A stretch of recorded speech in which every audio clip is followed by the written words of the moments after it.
আগে স্থানীয় নির্বাচনের বিষয়ে ইতিবাচক সরকার, সব পক্ষের সঙ্গে আলোচনার পর সিদ্ধান্ত। জাতীয় নির্বাচন দিতে দেরি করলে প্রশ্ন উঠবে বলছে বিএনপি। সংস্কারে বিভক্তির গন্ধ পেলে পছন্দ করবে না জনগণ। সরকার স্থানীয় সরকার নির্বাচন আয়োজন করার ক্ষেত্রে এখন পর্যন্ত ইতিবাচক। স্টেক হোল্ডারদের সাথে পেপার কনসালটেশনের ভিত্তিতে এই বিষয়ে একটা সিদ্ধান্তে পৌঁছানো যাবে। অনুগ্রহ করে নির্বাচনের তারিখ দিন। বিলম্বিত হলে আপনার যে গ্রহণযোগ্যতা সেটা কলঙ্কিত করবে। ভাগ করবে এই চারটি প্রদেশে। যেই সংস্কারে বিভক্তির গন্ধ পাওয়া যায়, সেই বিভক্তির সংস্কার কোনোদিন এই দেশে মানুষ পছন্দ করবে না। দেশের পরিস্থিতি নিয়ে প্রধান উপদেষ্টার সঙ্গে জরুরি বৈঠকে বিএনপির প্রতিনিধি দল। ভোটের সময় নিয়েও হতে পারে আলোচনা। দেখছিলেন প্রধান শিরোনাম। সন্ধ্যার সময় সঙ্গে আছি আমি জাফর সাদিক এবং আমি আলিশা ইসলাম। এবার অন্যান্য শীর্ষ সংবাদ। স্বৈরাচারের লোকদের মাফ চেয়ে স্বভাব বদলাতে হবে, কারো ভয়ে চলবে না নতুন বাংলাদেশ, বললেন প্রধান উপদেষ্টা। পিটাপিটি না করে সুবিচার নিশ্চিতে সময় দেওয়ার আহ্বান। এনআইডির তথ্য ফাঁসের প্রমাণ পেয়েছে নির্বাচন কমিশন। স্বাস্থ্য অধিদপ্তর সহ সরকারি বেসরকারি 5 প্রতিষ্ঠানকে শোকজ। ইচ্ছাকৃত হলে কঠোর ব্যবস্থা নেওয়ার ঘোষণা।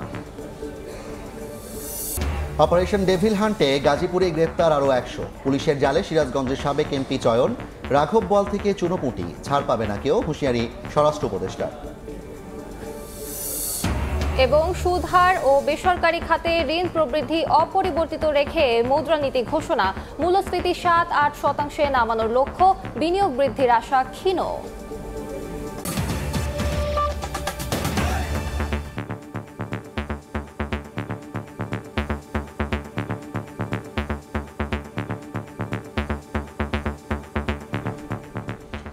প্রধান উপদেষ্টা ডক্টর মোহাম্মদ ইউনূসের সঙ্গে বৈঠকে বসেছেন বিএনপি মহাসচিব মির্জা ফখরুল ইসলাম আলমগীরের নেতৃত্বে 3 সদস্যের প্রতিনিধি দল। সন্ধ্যায় রাষ্ট্রীয় অতিথি ভবন যমুনায় বিএনপি মহাসচিব সহ প্রতিনিধি দলের সদস্যরা প্রবেশ করেন। বিএনপি মহাসচিবের সঙ্গে আছেন স্থায়ী কমিটির সদস্য সালাউদ্দিন আহমেদ ও অবসরপ্রাপ্ত মেজর হাফিজউদ্দিন আহমেদ। দলীয় সূত্র জানিয়েছে, দেশের বর্তমান পরিস্থিতি, দ্রব্যমূল্যের ঊর্ধ্বগতি, ফ্যাসিস্টদের ষড়যন্ত্র, সংস্কার ও নির্বাচনের সময় নিয়ে আলোচনা হতে পারে।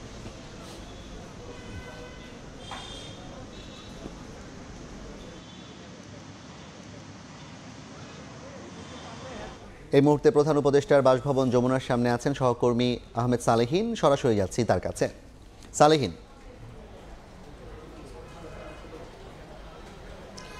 দেশের চলমান রাজনৈতিক পরিস্থিতি, নানা ধরনের ষড়যন্ত্র, অস্থিরতা, এইসব বিষয়সহ আগামী নির্বাচন কবে হবে, কবে নাগাদ হবে এবং কীভাবে হবে, এছাড়াও দেশের যে বর্তমান বাজার পরিস্থিতি, দ্রব্যমূল্যের অস্থিরতা, সীমাহীন যে এই সমস্ত বিষয়গুলো নিয়ে আজকে প্রধান উপদেষ্টা ডক্টর মোহাম্মদ ইউনূসের বাসভবন যমুনায় এসেছেন বিএনপির প্রতিনিধি দল, যেখানে বিএনপির মহাসচিব মির্জা ফখরুল ইসলাম আলমগীরের নেতৃত্বে সঙ্গে রয়েছেন দলটির স্থায়ী কমিটির সদস্য মেজর অবসরপ্রাপ্ত হাফিজউদ্দিন আহমেদ ও সালাউদ্দিন আহমেদ।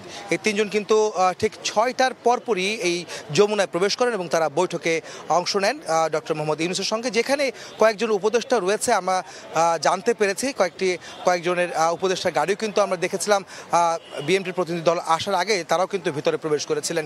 এবং আজকে যে মূলত এই বৈঠকটি 6টা থেকে শুরু হয়েছে এবং সেটি এখনও চলমান, পুরো 1 ঘন্টা হয়েছে তারা বৈঠকটি কিন্তু চলছে।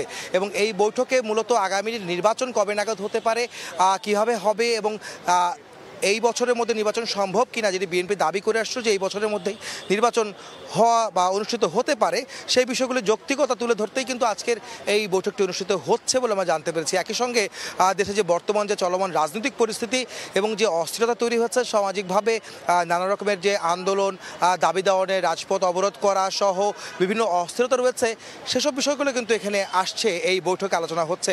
এবং এইটি কিন্তু শুধুমাত্র বিএনপির প্রতিনিধি দলই আজকে এই ডক্টর মোহাম্মদ ইউনূসের সঙ্গে তার বাসভবনে বৈঠক করছেন।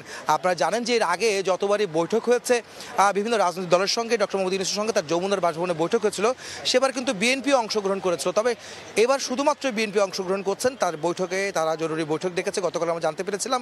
এবং ঠিক 6টায় কিন্তু তারা এখানে আসেন এবং বৈঠকটি 6টা 5 বা 7 নাগাদ বৈঠকটি শুরু হয়, যেটি এখনও চলমান রয়েছে। আপনারা জানেন যে দেশে যে বর্তমান যে পরিস্থিতি তৈরি হচ্ছে, যে রাজনৈতিক অস্থিরতা এবং বিভিন্ন ধরনের অরাজকতা এবং বিভিন্ন সময় যে হামলা ভাঙচুরের ঘটনাও ঘটছে সেসব বিষয়গুলো আসলে কারা করছে, কীভাবে করছে, বিশেষ করে পতিত ফ্যাসিস্ট সরকার তারা ষড়যন্ত্র করছে এই ধরনের রাজনৈতিক দলগুলোর মধ্যে থেকে অভিযোগ আসছিল। সেই বিষয়গুলো কিন্তু সরকারকে একটি বার্তা দেওয়া যে সেটা কীভাবে নিরূপণ করা যায় বা সেটি কীভাবে স্তীমিত করা যায় সেসব বিষয়গুলো কিন্তু আলোচনা করেই কিন্তু মূলত আজকের এই বৈঠকটি অনুষ্ঠিত হচ্ছে, যেন পরবর্তী পরামর্শ বা কী ধরনের উদ্যোগ তারা নেবেন।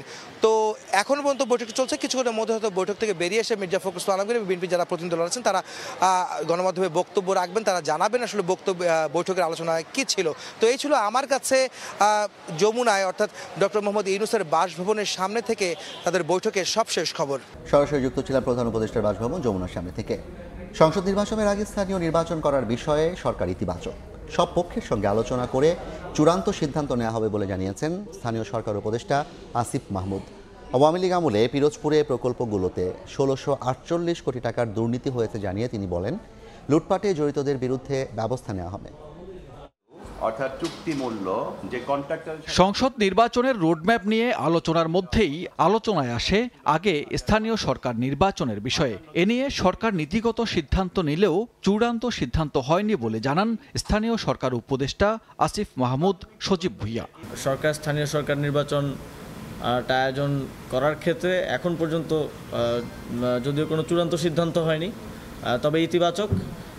কিন্তু এক্ষেত্রে অবশ্যই যেহেতু এটা একটা নির্বাচনের বিষয়, নির্বাচন কমিশন তারপর রাজনৈতিক দলসহ আদার স্টেক হোল্ডারদের সাথে পেপার কনসালটেশনের ভিত্তিতে এই বিষয়ে একটা সিদ্ধান্তে পৌঁছানো যাবে। স্থানীয় সরকার প্রকৌশল অধিদপ্তরের মাধ্যমে পিরোজপুর জেলায় গত 4 বছরে প্রায় ১৬৫০ কোটি টাকার প্রকল্পে ব্যাপক দুর্নীতির প্রমাণ মিলেছে। পিরোজপুর 1 আসনের সাবেক মন্ত্রী সম রেজাউল করিম, পিরোজপুর 2 আসনের সাবেক সংসদ সদস্য মহিউদ্দিন মহারাজ, সাবেক সদর উপজেলা চেয়ারম্যান মেরাজুল ইসলাম ও সাবেক নজিরপুর উপজেলা চেয়ারম্যান জনাব নূরে আলম শাহিন, প্রধানমন্ত্রীর কার্যালয়ের সাবেক মুখ্য সচিব জনাব মোহাম্মদ তোফাজ্জল হোসেন মিয়ার রাজনৈতিক ও প্রশাসনিক প্রভাবের সম্পৃক্ততার বিষয়টি প্রাথমিক তদন্তে উঠে আসে। তাদেরকে কোনোভাবেই ছাড় দেওয়া হবে না, তাদেরকে সর্বোচ্চ যেন দৃষ্টান্তমূলক শাস্তি হয়, যাতে করে এ ধরনের লুটপাট করার সাহস আর কখনো কেউ ভবিষ্যতে দেখাতে না পারে। এছাড়া শিগগিরই ঢাকা শহরে সব খেলার মাঠ দখলমুক্ত করে জনগণের জন্য উন্মুক্ত করে দেওয়ার কাজ চলছে বলে জানান স্থানীয় সরকার উপদেষ্টা। সানবীর রূপল, সময় সংবাদ, ঢাকা। নির্বাচন বিলম্বিত হলে ডক্টর ইউনূসের মর্যাদা কলঙ্কিত করবে আওয়ামী লীগের ডেভিল হান্টের সদস্যরা, এমন শঙ্কা প্রকাশ করে আবারও মঈনুদ্দিন ফখরুদ্দিন জন্ম দেওয়ার চেষ্টা চলছে কিনা এমন প্রশ্ন তুলেছেন বিএনপি চেয়ারপারসনের উপদেষ্টা জয়নুল আবদিন ফারুক। সকালে জাতীয় প্রেস ক্লাবে আয়োজিত প্রতীকী অবস্থান কর্মসূচিতে অংশ নিয়ে তিনি আরও বলেন, ক্ষমতা গ্রহণের পরপরই ডেভিল হান্ট শুরু হলে গাজীপুরে ছাত্রদের ওপর আক্রমণ হতো না। এদিকে সংস্কারে দেশ বিভক্তির গন্ধ পেলে দেশের মানুষ পছন্দ করবে না বলে মন্তব্য করেছেন দলটির স্থায়ী কমিটির সদস্য মির্জা আব্বাস। মতিঝিল থানায় দলের কর্মশালা তিনি বলে, হত্যার বিচার, সংস্কার ও নির্বাচনের প্রস্তুতি একসঙ্গে চলা সম্ভব। কার ইঙ্গিতে, কিসের ইঙ্গিতে, কার ষড়যন্ত্রের জালে আপনারা আবার পড়ে যাচ্ছেন? নির্বাচনকে দেরি করে আবার মহিন ফখরুদ্দিনের জন্ম দেওয়ার আপনি আর দীর্ঘায়িত করেন না। অনুগ্রহ করে নির্বাচনের তারিখ দিন, কারণ আপনি বিলম্বিত হলে আপনার যে গ্রহণযোগ্যতা, আপনার যে ইতিহাস, সেটা কলঙ্কিত করবে এই আওয়ামী লীগের ডেভিল হান্টের সদস্যরা। যেই সংস্কারে বিভক্তির গন্ধ পাওয়া যায়, সেই বিভক্তির সংস্কার কোনোদিন এই দেশে মানুষ পছন্দ করবে না। একটি গণতান্ত্রিক দেশ কখনোই নির্বাচন ছাড়া চলতে পারে না। স্বৈরাচারের লোকদের মাফ চেয়ে স্বভাব বদলাতে হবে, কারো ভয়ে চলবে না নতুন বাংলাদেশ। সকালে জুলাই অভ্যুত্থানে শহীদ পরিবারের সদস্য ও আহতদের উদ্দেশ্যে প্রধান উপদেষ্টা আরও বলেন, পিটাপিটি না করে সুবিচার নিশ্চিতে সময় প্রয়োজন। এ সময় রক্তের বিনিময়ে অর্জিত নতুন বাংলাদেশ যেন পথহারা না হয়, সেজন্য সজাগ থাকার আহ্বান জানান ডক্টর মোহাম্মদ ইউনূস। সবাই একসঙ্গে বসাতে ভালো হলো, জুলাই গণ অভ্যুত্থানে আহত ও শহীদ পরিবারকে রাষ্ট্রীয়ভাবে আর্থিক সহায়তা প্রদান শুরু করেছে অন্তর্বর্তী সরকার। সোমবার তেজগাঁওয়ে প্রধান উপদেষ্টার কার্যালয়ে শহীদ 21 জনের পরিবার ও আহত 7 জনের মধ্যে আর্থিক চেক হস্তান্তরের মধ্য দিয়ে এই কার্যক্রম উদ্বোধন করেন প্রধান উপদেষ্টা ডক্টর মোহাম্মদ ইউনূস। এ সময় হত্যাকাণ্ডের বিচার, রাষ্ট্রীয় স্বীকৃতি, আর্থিক সহযোগিতা, পুনর্বাসন সহ বিভিন্ন বিষয় তুলে ধরেন শহীদ পরিবারের সদস্য ও আহতদের কয়েকজন। যে জাতি ইতিহাসকে স্মরণ করে না তারা জাতি হিসেবে গড়ে ওঠে না উল্লেখ করে প্রধান উপদেষ্টা বলেন, এর মাধ্যমে আনুষ্ঠানিকভাবে সরকারের অংশ হলেন শহীদ পরিবারের সদস্য ও আহতরা। জুলাই স্মৃতি পরিদপ্তর সৃষ্টি হয়েছে, যেটা আপনি যাই করেন না কেন সরকারের কাঠামোর ভেতরে ঢুকে গেছে। সব হত্যাকাণ্ড ও গুম খুনের বিচার হবে জানিয়ে ডক্টর মোহাম্মদ ইউনূস বলেন, তাৎক্ষণিক বিচার করলে অবিচার হয়ে যায়, সুবিচার নিশ্চিতে সময় প্রয়োজন। তোমরা বলার সময় বলেছো যে আমাদের এখানে স্বৈরাচারী সরকারের লোক বসে আছে, আমাকে এই করছে, তারা চলে যায় নাই। তোমরা বলছো যে তার সরকারে আছে, আমি বলছি তোমার গ্রামেও আছে। আমাকে তার ভয়ে আমার গ্রামে পথ চলতে হবে, এই বাংলাদেশ করলাম আমরা। তার সমস্ত স্বভাব পরিবর্তন করে আমাদের সবার সঙ্গে মিশে যাবে, এটা হবে। কিন্তু তার স্বভাবে সে চলতে থাকবে আমার সামনে দিয়ে, আর আমি বলবো আমি নতুন বাংলাদেশ করে ফেলেছি।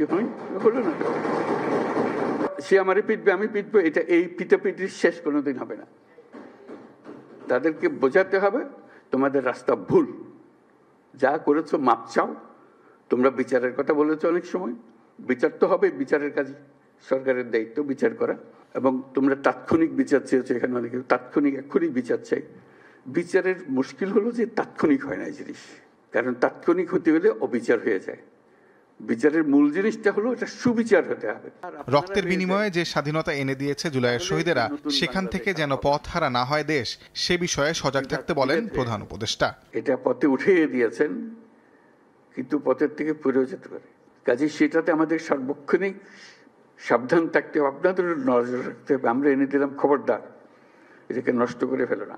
সরকারের সিদ্ধান্ত অনুযায়ী জুলাই অভ্যুত্থানের শহীদেরা, জুলাই শহীদ ও আহতরা জুলাই যোদ্ধা হিসেবে পরিচয়পত্র পাবেন। অপরাধী তাদের অবশ্যই বিচার। তাজওয়ার মাহমুদ, সময় সংবাদ, ঢাকা। গাজীপুরে ডেভিল হান্ট অভিযানে সিরাজগঞ্জ 6 আসনের সাবেক সংসদ সদস্য চয়ন ইসলাম সহ 343 জনকে গ্রেফতার করা হয়েছে। রোববার রাতে বৈষম্য বিরোধী ছাত্র আন্দোলনের কয়েকজন সদস্যকে সঙ্গে নিয়ে শ্রীপুরের মাটির মসজিদ এলাকায় অভিযান চালায় পুলিশ। এ সময় 5 তলা একটি ভবনের 4র্থ তলা থেকে সিরাজগঞ্জ 6 আসনের সাবেক সংসদ সদস্য চয়ন ইসলামকে আটক করে পুলিশ। এছাড়া গাজীপুরের বিভিন্ন জায়গায় অভিযানে 21 জনকে গ্রেফতার করে জেলা পুলিশ, আর সিটি কর্পোরেশন এলাকা থেকে 79 জনকে গ্রেফতার করে মেট্রোপলিটন পুলিশ।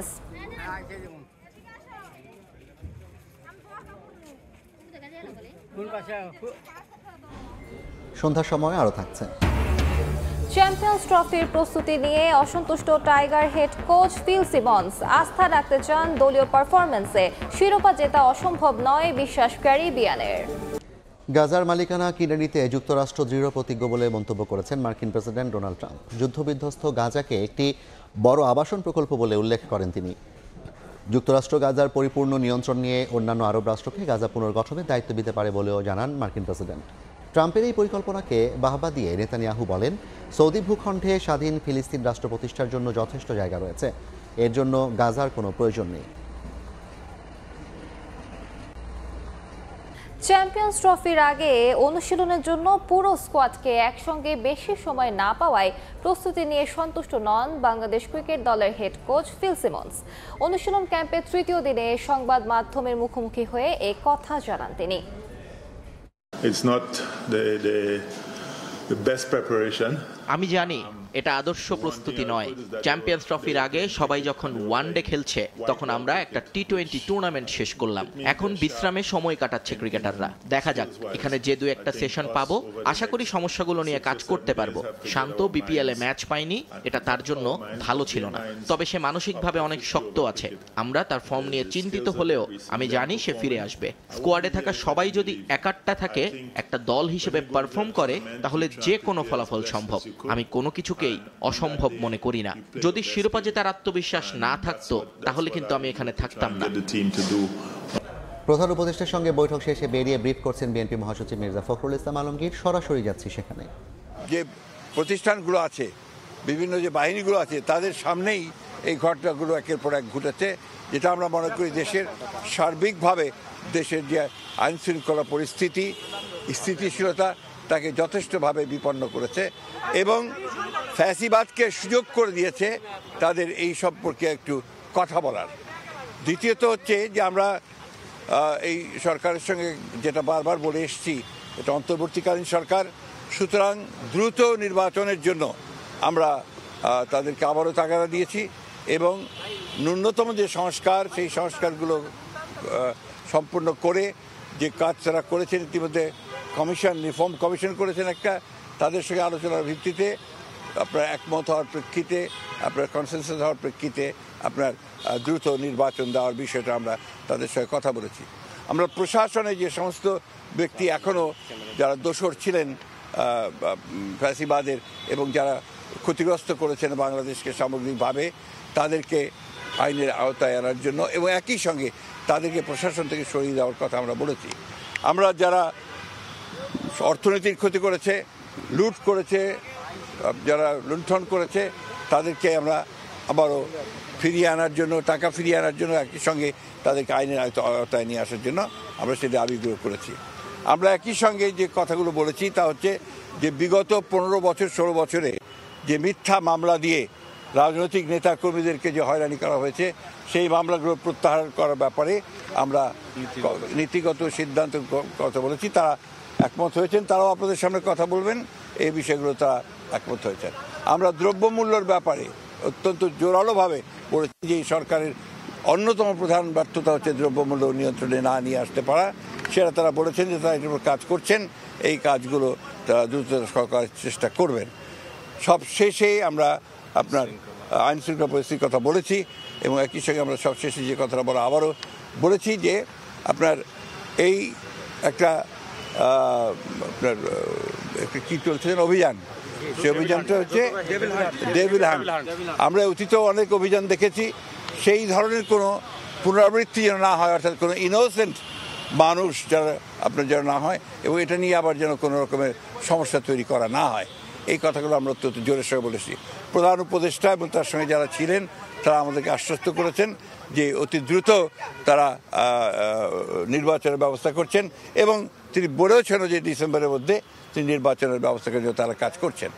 আমরা আশা করব যে জনগণের আশা যেটা আছে, প্রত্যাশা আছে যে অতি দ্রুত এবং একটা রোড ম্যাপ ঘোষণা করবেন তিনি, সেটার মধ্যে দিয়ে আমরা ডিসেম্বরের মধ্যেই নির্বাচন সম্পন্ন হবে বলে আমরা প্রত্যাশা করছি, জনগণও প্রত্যাশা করছে। এবং সেই সঙ্গেই আমরা যেটা বিশ্বাস করি যে গণতান্ত্রিক সরকারের যে আপনার ট্রানজিশন হবে গণতান্ত্রিক ব্যবস্থায়, সেটা অনেক সহজ হয়ে যাবে যদি আপনার একটা নির্বাচন অনুষ্ঠিত হয়। অনেক ধন্যবাদ। আমি আপনাদেরকে এটা দিয়ে যাব। একটা ছোট্ট একটা সেটা হচ্ছে যে উপদেষ্টা আজকে একজন উপদেষ্টা বলেছেন যে জাতীয় নির্বাচনের আগে স্থানীয় নির্বাচনের বিষয়ে নীতিগত সিদ্ধান্ত তারা নিয়েছেন, আলাপ আলোচনা করে পরবর্তী না আমরা স্থানীয় সরকারের ব্যাপারে কোনো মতেই একমত হব না। আমরা খুব পরিষ্কার করে আগেও বলেছি, এখনো বলছি যে জাতীয় সরকারের আগে কোনো নির্বাচন হবে না। এটা ওনারা ঠিক করবেন, তবে ওনারা সম্ভব 15 তারিখের মধ্যেই ওনারা কিছু একটা বলতে যাবেন। ধন্যবাদ। এটা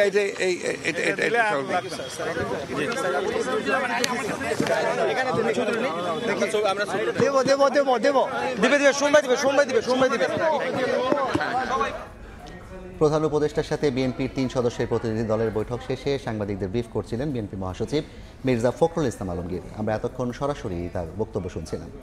এই ছিল সন্ধ্যার সময়, সঙ্গেই থাকুন।